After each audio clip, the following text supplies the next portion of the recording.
could hear that, but that little rhythmic effect in there, it's called a cluck, and I get it by kind of brushing my second fingernail down on the strings along with my first. And I couldn't get it playing with regular banjo because it didn't have a frailing scoop. And I looked at people teaching the technique and did some more research, and it seems like, you know, where you can get that sound is right where the neck joins the banjo pot, you know, right here, over the frailing scoop. And really, my strings were so close on my other banjo, I was constantly running into the fretboard. So I took this old banjo that I had. It originally had a hide head, which did break on me eventually, which is probably a good thing because it just didn't sound that great. The hide was probably too thick. That's why it lasted as long as it did, you know. And I put this Renaissance head on it. Kind of the wood contrast came up pretty nice. You can see the actual wooden rim here. This is a wooden rim that's been spun over.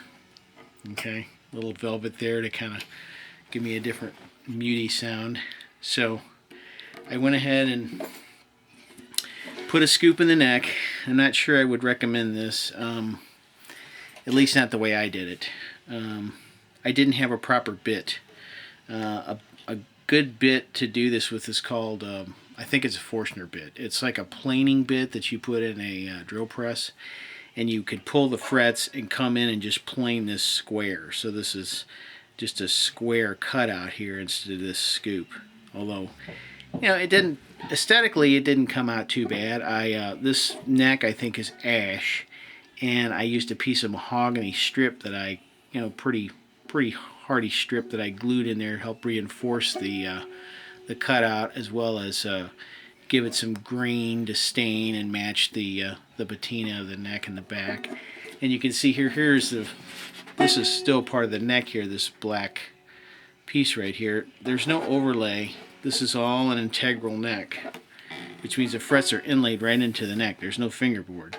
Okay, this is just a straight piece of wood. They inlaid the fingerboard and they dyed the top of it black. So the action's pretty good on it, and I really like the sound now. And I didn't really care for it. I mean, it didn't sound horrible, but I even put metal strings on the original high, and it just didn't sound that good. So, but I initially thought I had ruined it. You know, I took a big whack and realized, oh my goodness, you know, I've thinned out the neck. Now look at how much left I've got here, but it's pretty substantial. And as drastic as this cutout looks, it's only a ½ inch deep or less. Less than that, actually. It's like 3/8 at the, well, I don't know, at its deepest point. It's not quite a ½ inch. So, but anyway,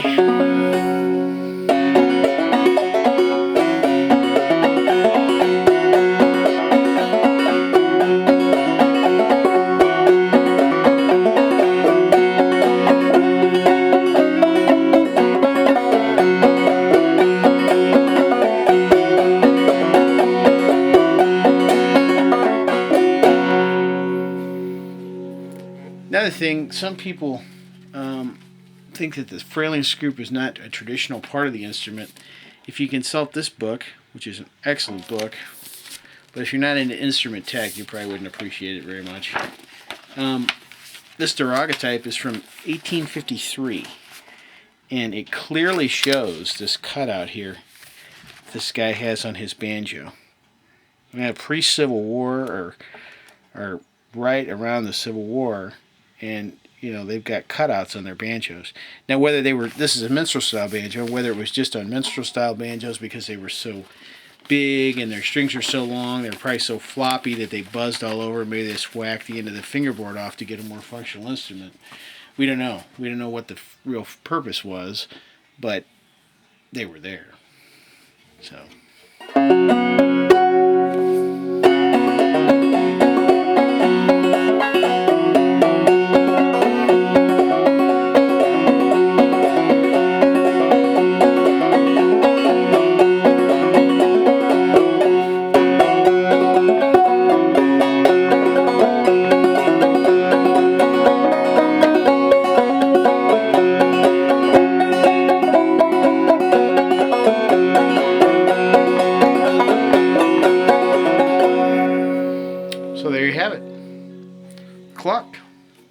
frailing scoop.